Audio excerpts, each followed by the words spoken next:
ಎಲ್ರಿಗೂ ನಮಸ್ಕಾರ. ಯಶೋಧ ಗಂಗಾ ಕುಕ್ಕಿಂಗ್ ಚಾನಲ್ಗೆ ಸ್ವಾಗತ. ಈ ದಿನ ಮೈಸೂರು ಪಾಕ್ ಮಾಡುವ ವಿಧಾನವನ್ನು ನೋಡೋಣ. ಮೈಸೂರು ಪಾಕ್ ಮಾಡೋದಕ್ಕೋಸ್ಕರ ನಾನಿಲ್ಲಿ 1 ಕಪ್ನಷ್ಟು ಕಡಲೆ ಹಿಟ್ಟನ್ನು ಪಾತ್ರೆಗೆ ಹಾಕ್ಕೊಳ್ತಾ ಇದ್ದೀನಿ.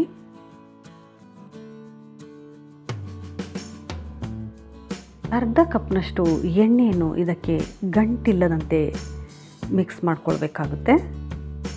ಎಣ್ಣೆಯನ್ನು ಹಾಕಿಬಿಟ್ಟು ಎರಡನ್ನು ಚೆನ್ನಾಗಿ ಗಂಟಿಲ್ಲದಂತೆ ಮಿಕ್ಸ್ ಮಾಡ್ಕೊಳ್ತಾ ಇದ್ದೀನಿ. ಈಗ ಬಾಣಲೆಗೆ 1 ಕಪ್ನಷ್ಟು ಸಕ್ಕರೆಯನ್ನು ಹಾಕ್ಕೊಳ್ತಾ ಇದ್ದೀನಿ. ಸಕ್ಕರೆ ಮುಳುಗುವಷ್ಟು ನೀರನ್ನು ಹಾಕ್ಕೊಂಡಿದ್ದೀನಿ. ಈಗ ಸಕ್ಕರೆ ಎಲ್ಲ ಕರಗಿಬಿಟ್ಟು ಒಂದೆಳೆ ಪಾಕ ಬರುವವರೆಗೂ ಇದನ್ನು ಕಾಯಿಸ್ಕೊಳ್ಬೇಕಾಗುತ್ತೆ.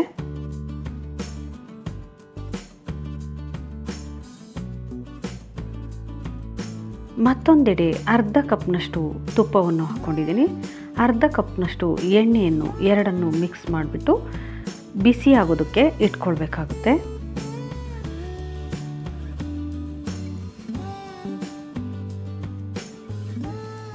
ಇದು ಒಂದೆಳೆ ಪಾಕ ಬಂದಿದೆಯೋ ಹೇಗೆ ಅಂತ ಚೆಕ್ ಮಾಡ್ಕೊಳ್ಬೇಕಾಗುತ್ತೆ.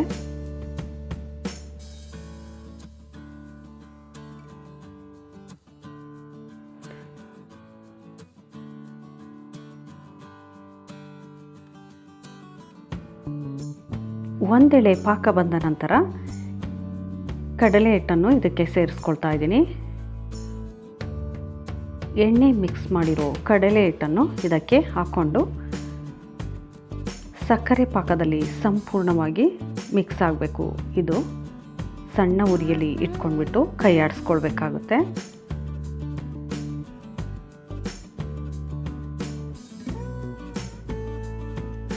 ಈಗ ಪಕ್ಕದಲ್ಲಿ ಬಿಸಿ ಮಾಡೋದಕ್ಕೆ ಇಟ್ಕೊಂಡಿರೋ ಎಣ್ಣೆಯನ್ನು ಇದಕ್ಕೆ ಹಾಕ್ಕೊಳ್ತಾ ಇದ್ದೀನಿ. ಎಣ್ಣೆ ಮತ್ತು ತುಪ್ಪ, ಕಾದಿರುವ ಎಣ್ಣೆ ತುಪ್ಪವನ್ನು ಇದಕ್ಕೆ ಹಾಕ್ಕೊಂಡ್ಬಿಟ್ಟು ಅದು ಹೀರಿಕೊಳ್ಳುವವರೆಗೂ ಹೀಗೆ ಕೈ ಆಡಿಸ್ತಾ ಇರಬೇಕಾಗುತ್ತೆ.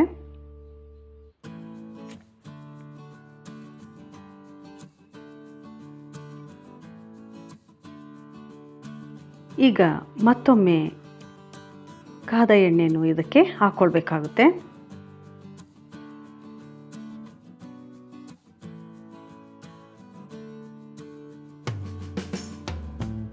ಎಲ್ಲವೂ ಹೀರಿಕೊಂಡ ನಂತರ ಮತ್ತೊಮ್ಮೆ ಎಣ್ಣೆ ಮತ್ತು ತುಪ್ಪವನ್ನು ಹಾಕ್ಕೊಳ್ತಾ ಇದ್ದೀನಿ. ಬಿಸಿಯಾಗಿರುವಂತಹ ಎಣ್ಣೆ ಮತ್ತು ತುಪ್ಪವನ್ನು ಹಾಕ್ಕೊಂಡ್ಬಿಟ್ಟು ಮಿಕ್ಸ್ ಮಾಡ್ಕೊಳ್ಬೇಕು.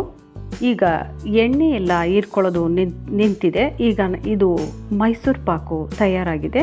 ಈಗ ಎಣ್ಣೆ ಸಮೇತವಾಗಿ ನಾನಿಲ್ಲಿ ಪಾತ್ರೆಗೆ ಹಾಕ್ಕೊಳ್ತಾ ಇದ್ದೀನಿ.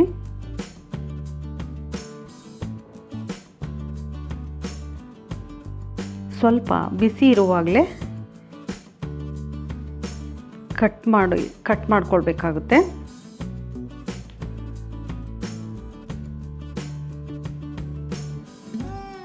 ಸಂಪೂರ್ಣ ತಣ್ಣಗಾದ ನಂತರ ಪೀಸಸ್ಗಳಾಗಿ ತೆಕ್ಕೊಳ್ಬೇಕು.